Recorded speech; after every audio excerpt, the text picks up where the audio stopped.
Para iniciar, veremos de qué se tratan en general los temas que se abarcan en el video. Primero tenemos la física cuántica, o también llamada mecánica cuántica. Es una ciencia que estudia las diferentes teorías que buscan descubrir el funcionamiento de las partículas fundamentales que componen el universo. A su vez, la química cuántica es la ciencia, rama de la química, en la cual se utiliza la mecánica cuántica para aplicarla en problemas químicos. Esta rama de la química es básicamente teórica y utiliza las matemáticas para describir el comportamiento de la materia, molecularmente hablando. Uno de los usos de la química cuántica es el estudio de los átomos y las moléculas, de su comportamiento, así como de las propiedades y reactividad química. Sabiendo esto, procederemos a profundizar en el tema.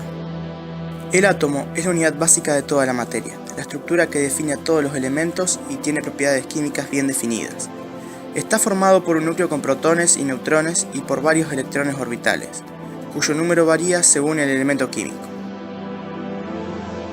Tiene la peculiaridad de comportarse tanto como onda y como partícula, ya que todas las partículas a una determinada velocidad pueden comportarse según todas las propiedades y atributos de una onda, es decir, pueden reflejarse, refractarse y difractarse. Esto es lo más básico que podemos decir del átomo. Sin embargo, cada uno de los elementos que lo conforma tienen sus particularidades. El núcleo, formado por protones de carga eléctrica positiva y neutrones de carga eléctrica neutra, los cuales se mantienen unidos por una fuerza de interacción fuerte, que es superior a la fuerza electromagnética de repulsión que generan los protones. Por esto se considera que en el núcleo hay una estabilidad entre las fuerzas o estabilidad nuclear. La cantidad de protones en el núcleo, a lo que se llama número atómico, determina el elemento químico al que pertenece. Los números atómicos no necesariamente tienen el mismo número de neutrones, ya que átomos del mismo elemento pueden tener masas diferentes. Cuando esto sucede, se habla de un isótopo, un átomo de cierto elemento que posee una cantidad de electrones que no es normal en él. Todos los isótopos tienen el mismo número atómico, pero difieren en el número másico. Si la relación entre el número de protones y de neutrones no es la apropiada para obtener la estabilidad nuclear, el isótopo se vuelve radioactivo. La radioactividad es un fenómeno físico natural en el cual algunos cuerpos o elementos químicos, llamados radioactivos, emiten radiaciones que tienen la propiedad de impresionar placas fotográficas, ionizar gases, producir fluorescencia o atravesar cuerpos opacos a la luz ordinaria, entre otras propiedades. Por ejemplo, la fluorescencia y la fosforescencia son fenómenos radioactivos que se encuentran en escasas y raras sustancias químicas. La fluorescencia es un tipo particular de luminiscencia, que caracteriza a las sustancias que son capaces de absorber energía en forma de radiaciones electromagnéticas y luego emitir parte de esa energía en forma de radiación electromagnética de longitud de onda diferente. La fosforescencia es el fenómeno en el cual ciertas sustancias tienen la propiedad de absorber energía y almacenarla, para emitirla posteriormente en forma de radiación. A aquellos elementos que ofrecen fosforescencia se los conoce como fotorreactivos, es decir, que requieren luz para obtener la propiedad. Es un elemento de la fotosensibilidad que, por medio de la radiación, adquiere la energía necesaria para almacenarla y exponerla posteriormente. Volviendo a los isótopos, existen dos tipos de isótopos. Están los isótopos naturales, los cuales se encuentran en la naturaleza de manera natural. Y también están los isótopos artificiales, los cuales se producen en laboratorios nucleares por bombardeo de partículas subatómicas o en las centrales nucleares. Estos isótopos suelen tener una vida corta, principalmente por la inestabilidad y radioactividad que presentan. Un ejemplo de la utilidad de los isótopos pueden ser el cobalto 60 o el radio 226, que se usan para tratamientos contra el cáncer, el arsénico 73, que se usa para la localización de tumores cerebrales, o el fósforo 32, que se usa para diagnosticar y tratar enfermedades relacionadas con los huesos y la médula ósea. Esto es solo una parte de lo que esconde el núcleo del átomo, porque desde hace algún tiempo se viene manejando la teoría de las partículas subatómicas. Esta teoría postula que existen partículas incluso más pequeñas que los protones y los neutrones, los quarks, y que en realidad los neutrones y los protones no son partículas fundamentales, sino que están constituidos por quarks ligados entre sí por una fuerza nuclear fuerte, como la que une justamente a estas dos partículas. Según esta teoría, cada protón está formado por la unión de distintos tipos de quarks, dos quarks U y un quark D, mientras que el electrón está formado por la unión de dos quarks D y un quark U. Además de estas, existen otras partículas subatómicas, más tipos de quarks leptones cargados, similares al electrón, y otros tipos. Todo esto está relacionado con el núcleo del átomo, pero también se pueden observar muchas cosas en la periferia de este, donde orbitan los electrones, que poseen una carga eléctrica negativa y permanecen ligados al átomo gracias a la fuerza electromagnética que se presenta por la diferencia de carga entre estas partículas y los protones. Los electrones están girando alrededor del núcleo constantemente, formando capas. En cada una de ellas, la energía que posee el electrón es distinta. Por esto, en las capas más próximas al núcleo, la fuerza de atracción entre este y los electrones es muy fuerte, por lo que están fuertemente ligados.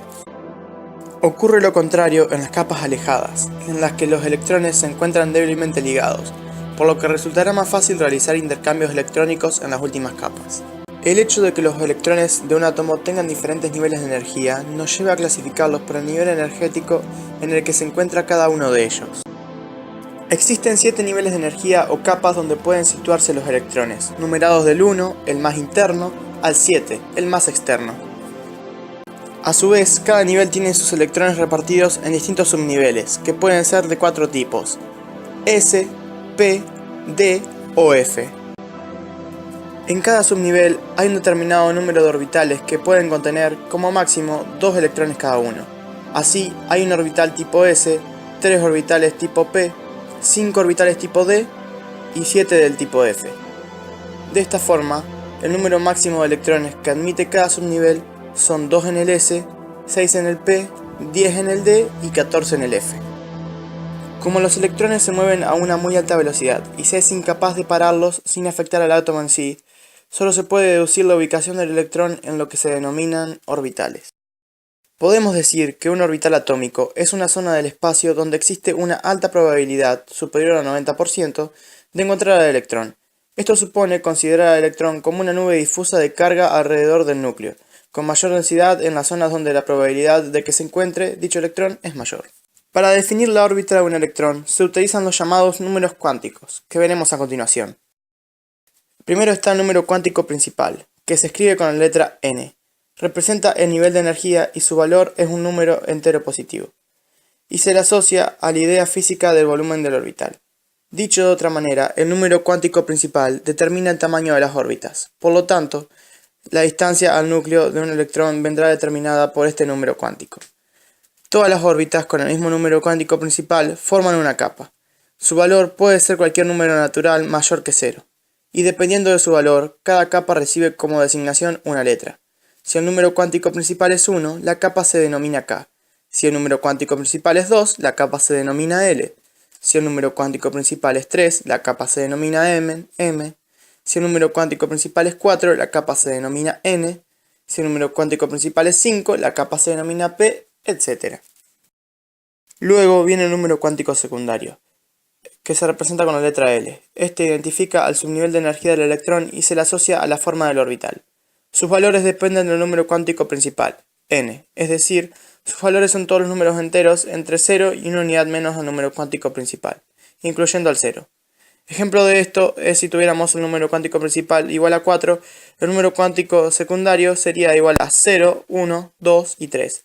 Dicho de otra manera, el número cuántico secundario determina la excentricidad de la órbita. Cuanto mayor sea, más excéntrica será, es decir, más aplanada será la elipse que recorre el electrón. Su valor depende del número cuántico principal, pudiendo variar entre 0 hasta una unidad menos que este. Después viene el número cuántico magnético, representado con la letra m.